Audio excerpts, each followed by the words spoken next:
그들이 예루살렘 가까이에 곧 올리브산에 있는 벳바게와 베다니 가까이에 이르렀을 때에 예수께서 제자 둘을 보내시며 그들에게 말씀하셨다. 너희는 맞은편 마을로 가거라.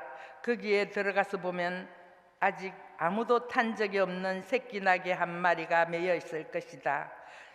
그것을 풀어서 끌고 오너라. 어느 누가 왜 이러는 거요? 하고 물으면 주님께서 쓰시려고 하십니다. 쓰시고 나면 지체 없이 이리로 돌려보내실 것입니다. 하고 말하여라. 그들은 가서 새끼 나귀가 바깥 길 쪽으로 나 있는 문에 매여 있는 것을 보고 그것을 풀었다. 거기에 서 있는 사람들 가운데 몇 사람이 그들에게 물었다. 새끼 나귀를 풀다니 무슨 짓이요? 제자들은 예수께서 일러주신 대로 그들에게 말하였다. 그러자 그들은 가까이 있었다. 제자들이 그 새끼 나귀를 예수께로 끌고 와서 자기들의 겉옷을 그 등에 걸쳐 놓으니 예수께서 그 위에 올라타셨다. 많은 사람이 자기들의 겉옷을 길에다 폈으며 다른 사람들은 들에서 잎 많은 생나무 가지를 꺾어다가 길에다 깔았다. 그리고 앞에 서서 가는 사람들과 뒤따르는 사람들이 외쳤다. 호산나, 복되시다. 주님의 이름으로 오시는 분. 복되다. 다가오는 우리의 조상 다윗의 나라여. 더없이 높은 곳에서 호산나. 이것은 주님의 말씀입니다. 오늘은 이미 말씀드린 것처럼 종료주일, The Palm Sunday입니다. 예수님께서 유월절을 지키기 위해서 주간 첫날 예루살렘 성에 들어오실 때 사람들이 종려나무 가지를 꺾어서 흔들면서 맞아주신 데서 유래한 이름입니다. 예수님께서 예루살렘 성에 들어오신다는 소문이 퍼지자 그분에 대해서 들어 알고 있던 사람들이 적잖이 흥분했습니다. 예수님의 권위 있는 가르침과 이적의 능력에 대한 소문이 갈릴리와 유대 전역에 퍼져 있었기 때문입니다. 사람들은 궁금해했습니다. 그 정도의 권위 있는 가르침과 그 정도의 이적의 능력을 가진 사람이 왜 변방에서 계속 머물러 있을까 이해가 되질 않았습니다. 그 정도의 지혜라면 예루살렘의 종교 권력자들과 얼마든지 맞설 수 있고 그 정도의 능력이면 로마 군대를 얼마든지 제압할 수 있는데 그런데 왜 저 사람은 저렇게 예루살렘 바깥에서 맴돌고 있을까 하는 질문을 가졌던 것이죠. 그러면서 그들은 언젠가 예수님이 갈릴리에서 세를 결집해서 예루살렘으로 진군해 올 것으로 기대했습니다. 그때가 온 겁니다. 나사렛 출신의 그 예언자가 이제 예루살렘으로 들어오십니다. 지금껏 들었던 소문이 사실이라면 이분은 단순한 예언자가 아니라 메시아일지도 모른다고 생각을 한 것이지요. 그래서 그들은 종려나무 가지를 꺾어서 흔들면서 그분을 향해서 외칩니다. 호산나, 복되시다.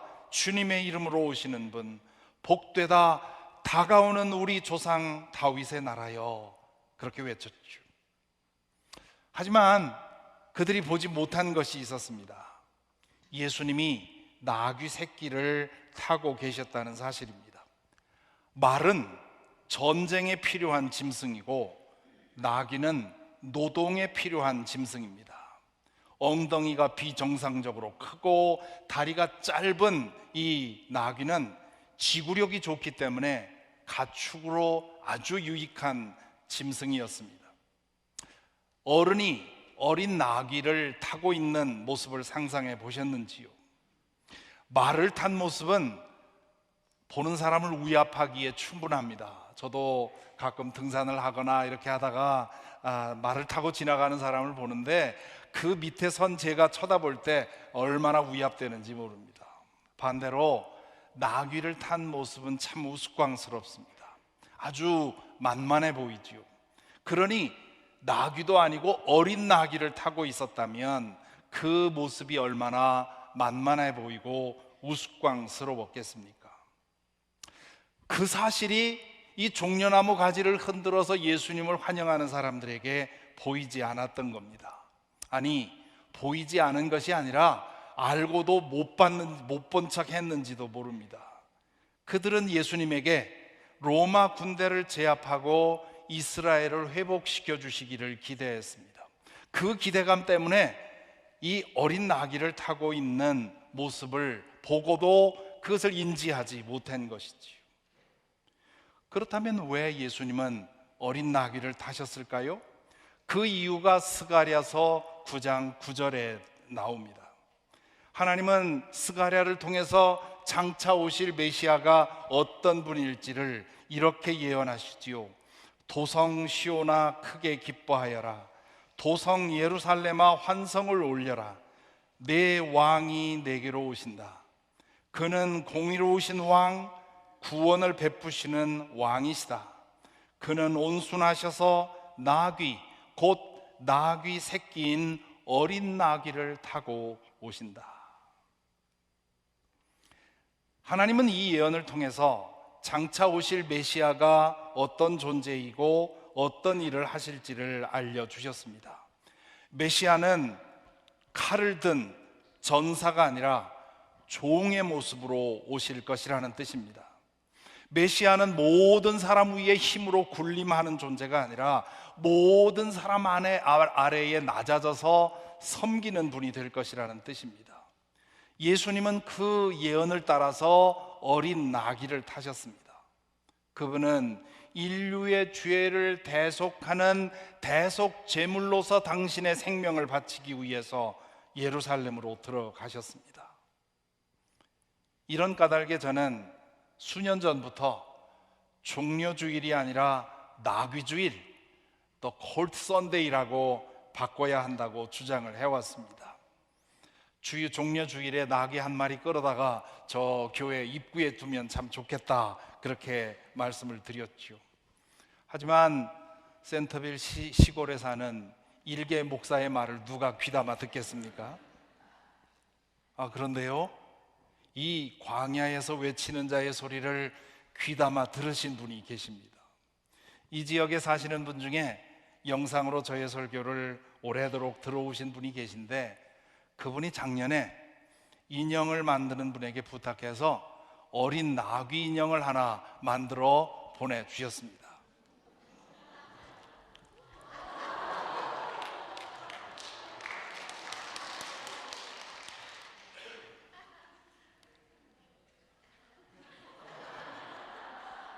마음 같아서는 나귀를 하나 사드리고 싶은데 그렇게 되면 목사님에게 폐가 될 것 같아서 인형으로 대신한다, 그렇게 얘기를 했는데 이 말씀을 하셨습니다. 지금 이 설교 듣고 계실 텐데 너무너무 감사합니다. 잠깐 여기 있어.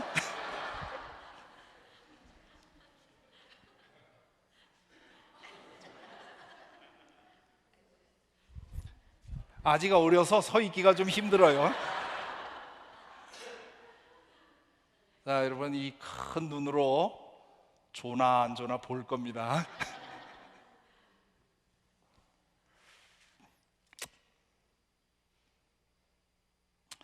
이제 앞으로 종려주일마다 여러분들에게 종려나무 가지도 나누어 드리겠지만 이 어린 나귀 인형도 늘 여기에 놓고 예수님께서 왜 이날 나귀를 타고 들어가셨는지에 대해서 생각해 보겠습니다.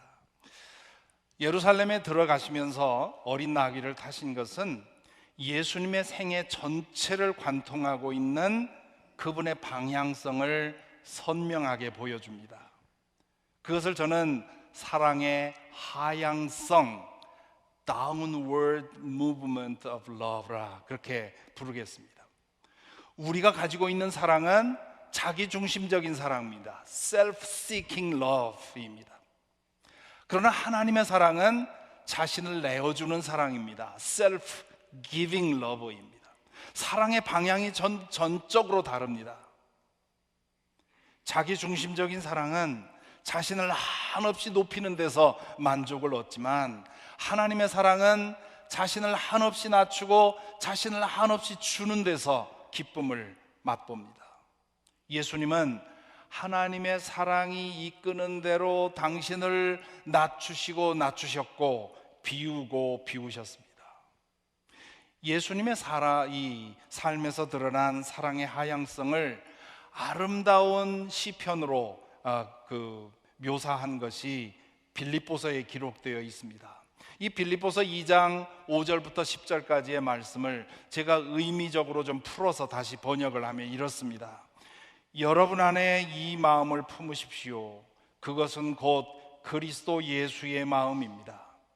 그분은 하나님의 아들로서 성부 하나님과 같은 분인데 하나님의 차원에 머물러 있기를 마다하시고 자신을 비우고 낮추어 사람이 되셨습니다. 그분은 가장 가난한 사람이 되셨고 낮고 비천한 삶을 살다가 하나님의 뜻에 순종하셔서 십자가에 달려 죽기까지 하셨습니다. 하나님의 아들로서 육신을 입고 인간의 차원으로 내려오셨다는 것도 그렇고 비천한 부부의 몸을 통해서 나오셨다는 것도 그렇습니다. 태어나셔서 짐승의 먹이통을 요람으로 삼아 누우셨다는 것도 그렇고 그 예수 그리스도의 메시아의 구원자의 탄생 소식이 가장 낮은 계층에 살던 목자들에게 전해졌다는 사실도 그렇습니다. 그렇게 낮은 모습으로 오셔서 그분은 육체 노동자로 30년을 사셨습니다. 낮은 계층의 삶을 살면서 그분은 인간으로 겪을 수 있는 모든 수고와 아픔과 고역과 유혹을 겪으셨습니다. 30살쯤 되었을 때 그분은 요단강에서 세례 요한에게 세례를 받으셨습니다. 요한의 세례는 죄를 용서받는 세례였습니다. 죄가 없으셨던 예수님으로서는 회개의 세례를 받으실 이유가 없습니다. 그분이 세례를 받으신 이유는 단 하나입니다. 세례를 받으시면서 인류의 죄를 품어 안으신 것입니다. 세례를 받으면서 예수님은 이렇게 기도하셨을지 모릅니다. 아버지, 인류의 죄를 저의 어깨에 지워주십시오. 제가 저의 생명을 제물로 바칩니다. 그렇게 세례를 받으시고 나서 예수님은 유대 광야에 나가셔서 40일 동안 금식하며 기도합니다. 그 기간 중에 그분은 사탄에게 시험을 받으시지요. 사탄은 세 번에 걸쳐서 하나님의 아들로서 주어진 그분의 능력으로 자신을 높이고 영광스럽게 하는 일을 하라고 유혹을 합니다. 예수님은 그 유혹을 가차없이 거절하십니다. 그것은 요단강에서 짊어진 그 사명을 이루기 위해서 낮아지고 약해지고 섬기는 길로 가겠다고 하는 결단이었습니다. 공생애를 시작하신 후에 예수님은 변방인 갈릴리와 주변 지역에서 활동하셨고 높고 부유하고 유명한 사람들이 아니라 가난한 사람들, 병든 사람들, 소외된 사람들, 비천한 사람들을 가까이 하셨습니다. 그분은 그들의 병을 치유해 주셨고 하나님의 나라에 대해서 가르쳐 주셨습니다. 사람들로부터 죄인이라고 따돌림을 받고 있던 사람들을 찾아가서 하나님의 나라가 너희의 것이라고 선포해 주셨습니다. 그러면서도 그분은 그분의 권위 있는 말씀과 놀라운 이적을 보고 사람들의 이목이 그분에게 집중되면 종적을 감췄습니다. 그분은 사람들로부터 영광받는 일에는 아무런 관심이 없었습니다. 결국 그분이 태어나셔서 누우셨던 짐승의 먹이통과 그분이 타셨던 어린 나귀와 그분이 달려 죽으신 십자가는 예수님의 삶에 대해서 한 가지의 진실을 뚜렷하게 보여줍니다. 그분은 사랑이셨던 것입니다. 당신의 모든 것을 내어주기까지 주저함 없이 뜨겁게 사랑하셨습니다. 예수 그리스도를 볼 때 우리는 그 사랑을 보아야 합니다. 참된 사랑, 영원한 사랑, 자신의 모든 것을 아낌없이 내어주는 그 하나님의 사랑을 우리는 예수님을 통해서 보아야 합니다. 만일 하나님에게 인류의 죄를 대신 짊어지고 죽어야 할 제물만 필요했다면, 단지 그것만이 필요했다면, 하나님은 왜 당신의 아들이 육신을 입고 우리 중에 와서 30여 년 동안 삶을 살게 하셨을까요? 왜 그분을 가장 비천한 모습으로 태어나게 하셨고, 낮은 계층에서 그분의 사생애를 보내게 하셨고, 사람들에게 나타나신 후에도 자신을 낮추고 가난하고 비천한 사람들을 찾아다니게 하셨을까요? 왜 그분은 어린 나귀를 타고 우스꽝스럽고 무시당할 만한 그런 모습으로 예루살렘에 들어가게 하시고, 그곳에서 온갖 모욕과 고난을 받으시고 십자가에 달려 죽게 하셨을까요? 그 모든 것을 생략하고 곧바로 십자가에 달려 죽게 해도 되지 않았을까요?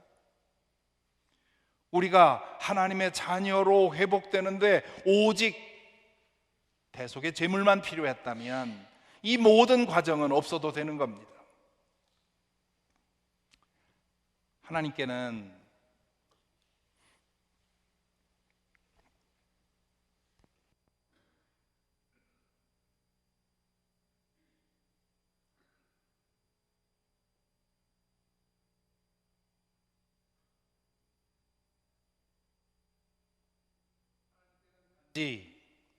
대속 제물만 필요했던 것이 아니라 당신의 사랑을 사람들에게 깨우쳐 줄 살과 피가 필요했고, 그 사랑을 구체적으로 보여줄 삶이 필요했던 것입니다. 십자가에서의 죽음은 단순한 대속 제사가 아니었습니다. 더할 수 없이 진하고 뜨겁고 강렬한 하나님의 사랑이 십자가에서 드러난 것입니다. 그 사랑이 그분의 삶의 모든 순간을 결정한 것입니다.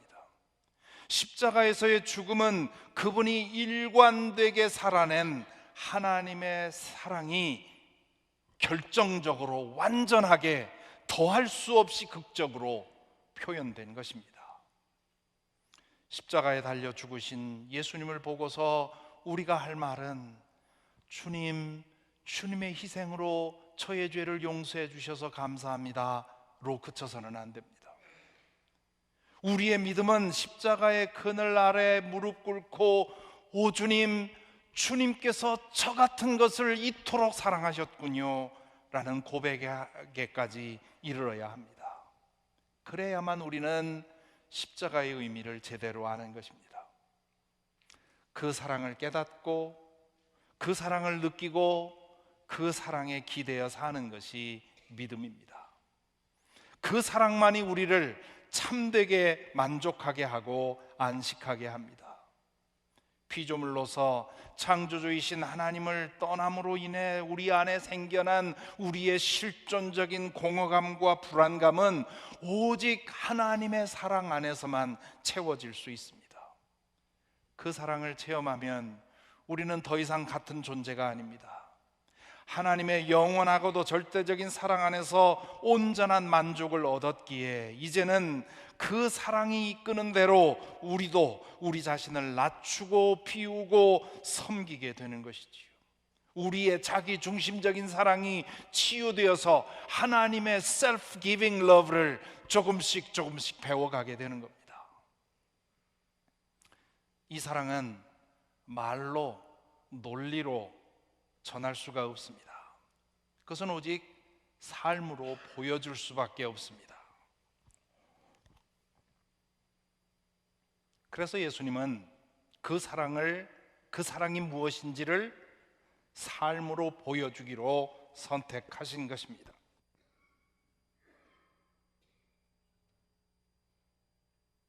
원하신 것이 아닙니다.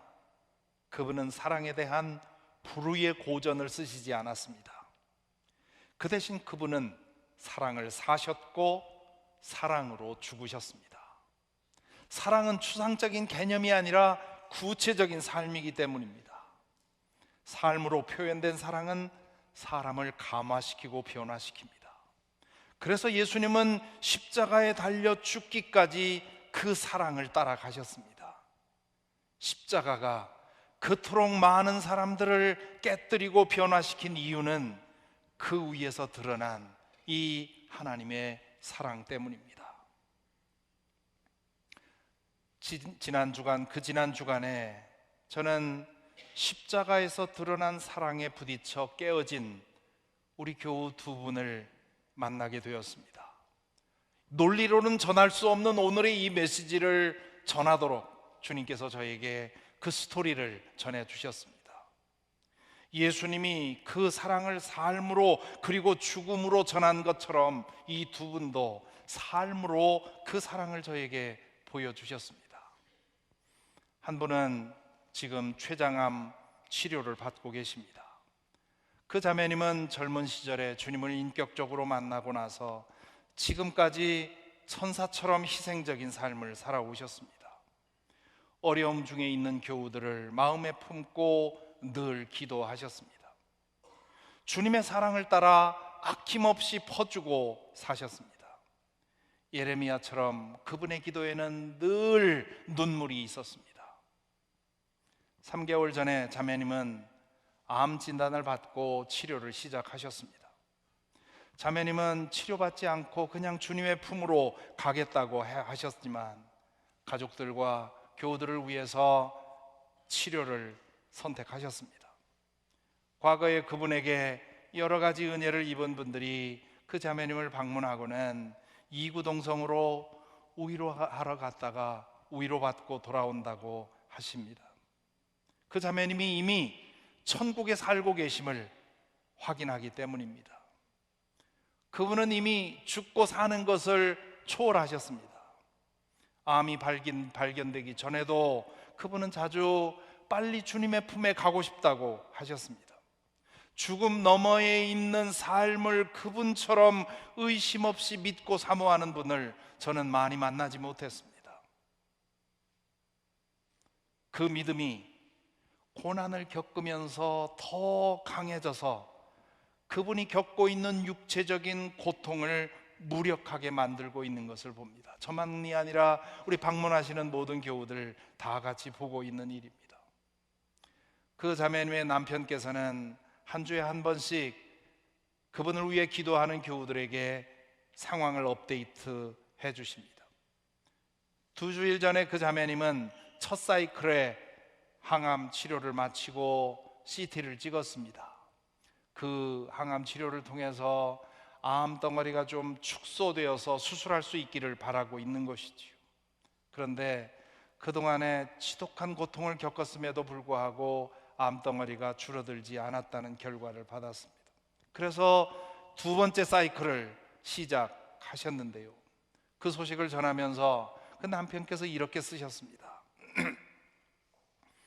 지난 목요일 항암 시작 이틀째 저녁 식사 후 찬양을 틀어놓고 거실을 거니는데 아내가 눈물을 흘리며 고백합니다.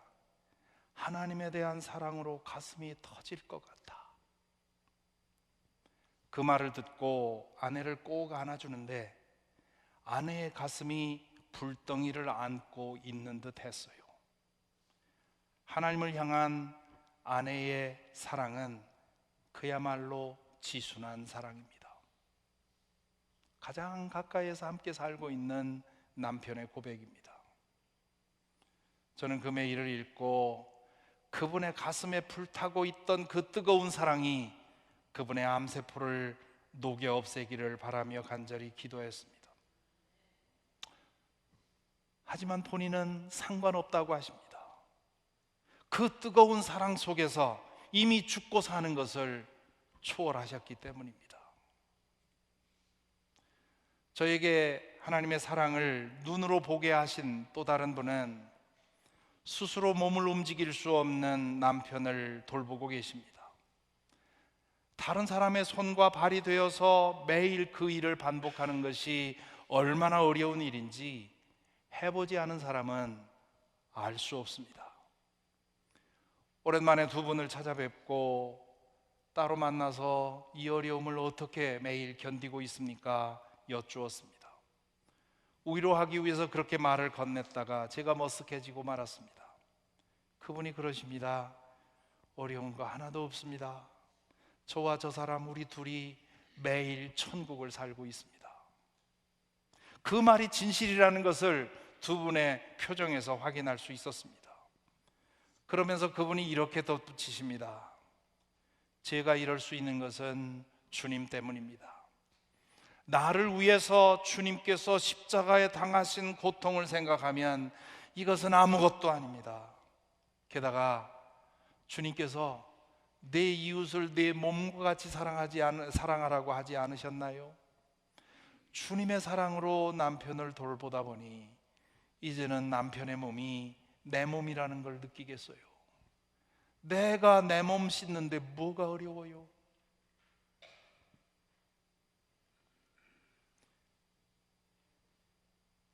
이 두 자매님의 이야기는 십자가에서 드러난 하나님의 사랑을 체험하는 것이 어떤 것인지를 보여줍니다. 또한 그 사랑을 체험하면 그 사랑이 우리를 어떻게 변화시키는지도 보여줍니다. 제가 이런 분들을 섬기고 있으니 저는 참 행복한 목사입니다. 저보다 더 행복한 목사 있으면 나와보라고 하십시오. 이 두 자매님의 이야기 안에는 공통점이 있습니다. 두 분 모두 보통 사람은 겪지 못할 고통 가운데 계십니다. 고통을 겪지 않고는 깨달을 수 없는 진리가 있고, 고통을 겪은 만큼 믿음의 신비를 더 많이 알 수 있다는 사실은 진실입니다. 두 분의 간증을 통해서 그 사실을 확인합니다. 물론 고난을 당한다고 해서 모두 그렇게 되는 것은 아닙니다. 고난 중에서 믿음을 잃어버리는 사람들이 더 많습니다.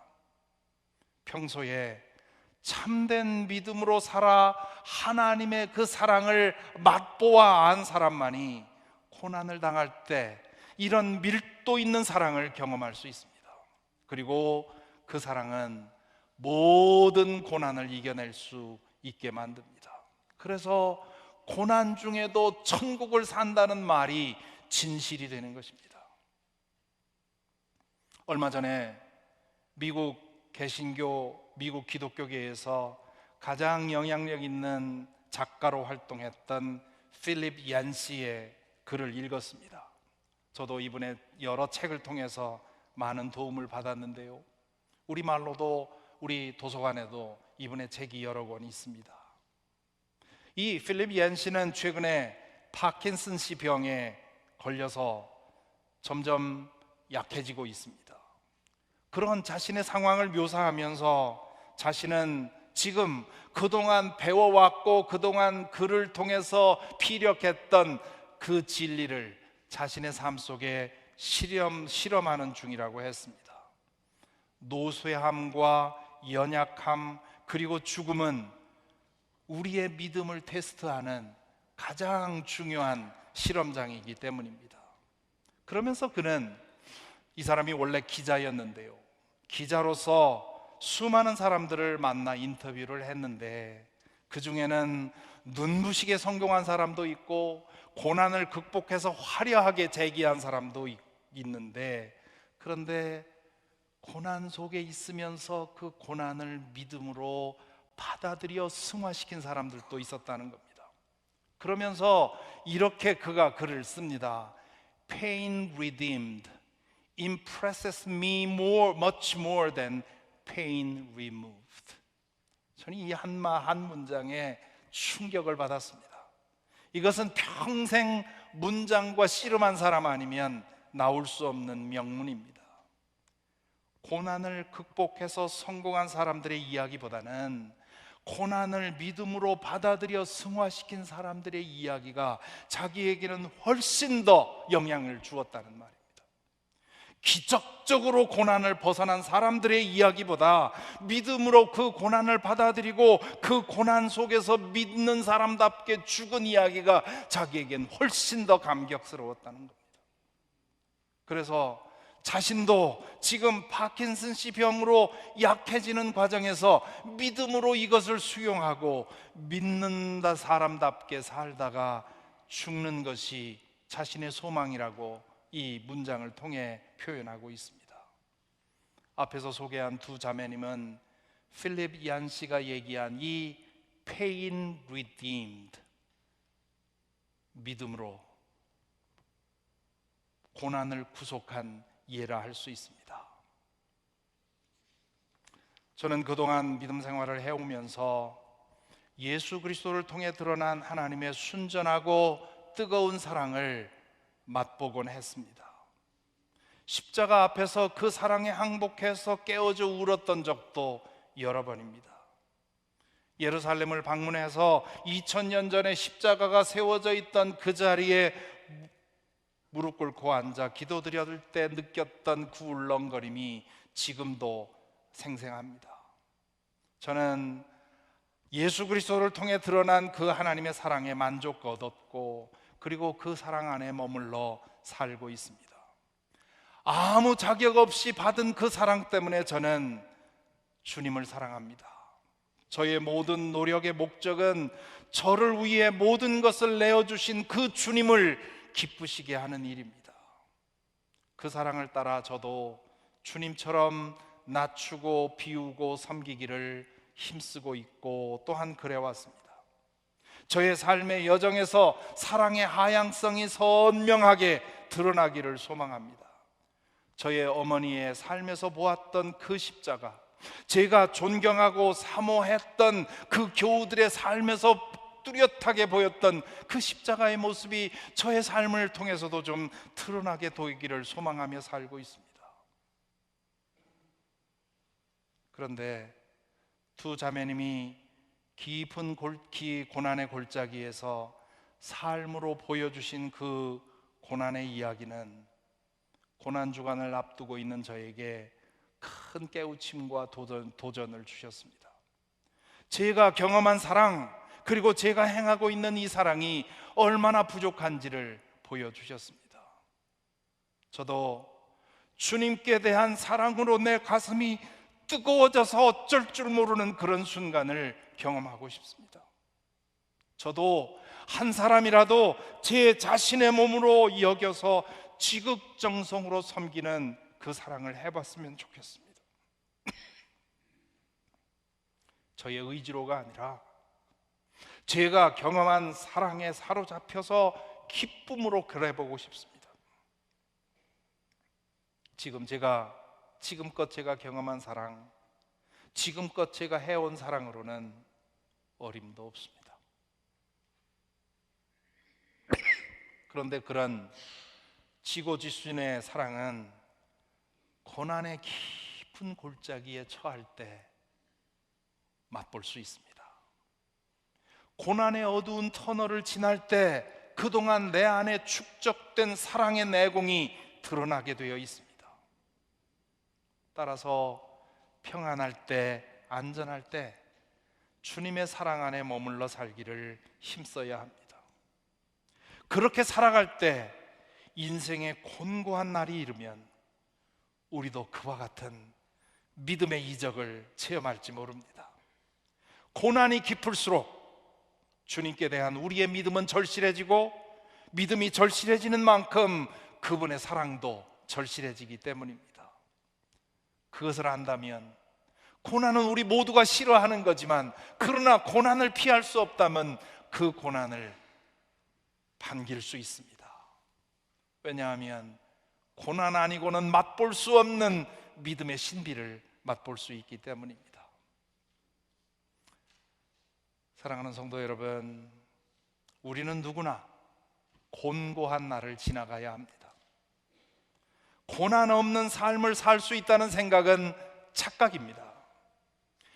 연약함과 노쇠함과 죽음, 그것은 인생의 기본값입니다.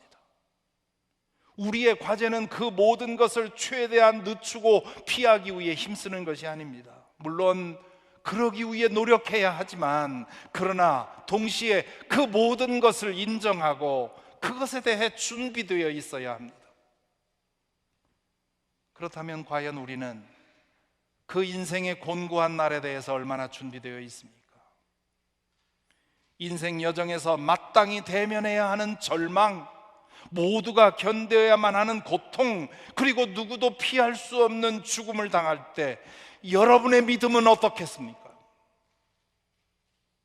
고난의 무게에 짓눌려 그나마 있던 신앙도 증발되겠습니까?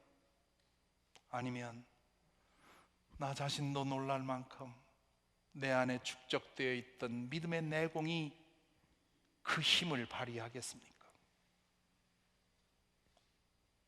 그때 바울 사도처럼 죽음을 향해서 죽음아 내 쏘는 것이 어디 있느냐고 호통칠 수 있는, 두려워서 죽음을 부정하기 위해서 호통치는 것이 아니라 진실로 하나님의 사랑 안에 있기에 죽음을 향해서조차 네 쏘는 것이 어디 있느냐, 너 이기는 것이 어디 있느냐고 말할 수 있는 그런 믿음, 그 믿음이 우리 모두에게 있다면 얼마나 좋겠습니까?